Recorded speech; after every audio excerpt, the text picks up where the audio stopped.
Hello, welcome to the EagleSix Airsoft video. We're going to be testing this customer's Cqbr M4 Cqbr. Excuse the stock, the customer's going to be installing a CTR stock that he has at home when he gets it. So we've just done the wiring 5 cm for CTR. So on this build's level 8. So we've got Tightbore barrel, selector plate, all Prometheus Air Nozzle, cylinder head, cylinder, Tappet plate, FireFly Hop Rubber, Prometheus Flat nub, Prometheus gears, bearings, piston. We've also got the warhead, the new warhead base motor, so the 27K, so that's going quite well. Nice quality motor, that one. In terms of testing results that we've gone through, everything is all great for it. We've also got a gate Titan basic in here, and the EagleSix M90 spring in order to bring the FPS down for the customer. We've got the Laylax pin, which you can see here on the frame pin, and I think that's it in terms of things. So in terms of the level 8, the only things we couldn't fit was the Prometheus piston head, which is out of stock, and the spring guide, which is out of stock, unfortunately. So we've noted them and give refunds for those 2 items, and obviously also the upgraded Recoil spring. I believe we put one of them in for you at extra request. So we do like them as a product.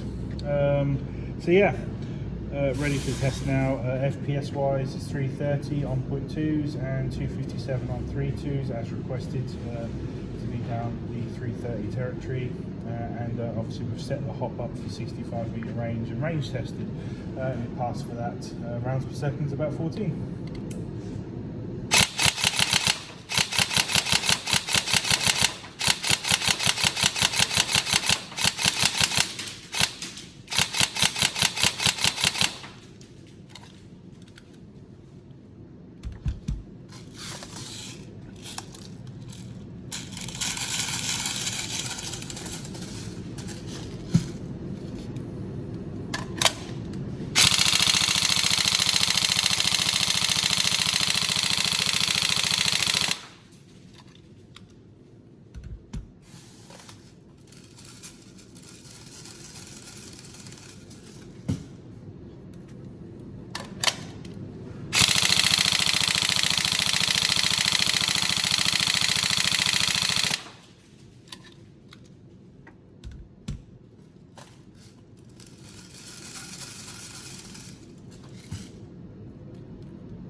All tested, so hopefully everything you're looking for. I hope you enjoy the build. Thank you.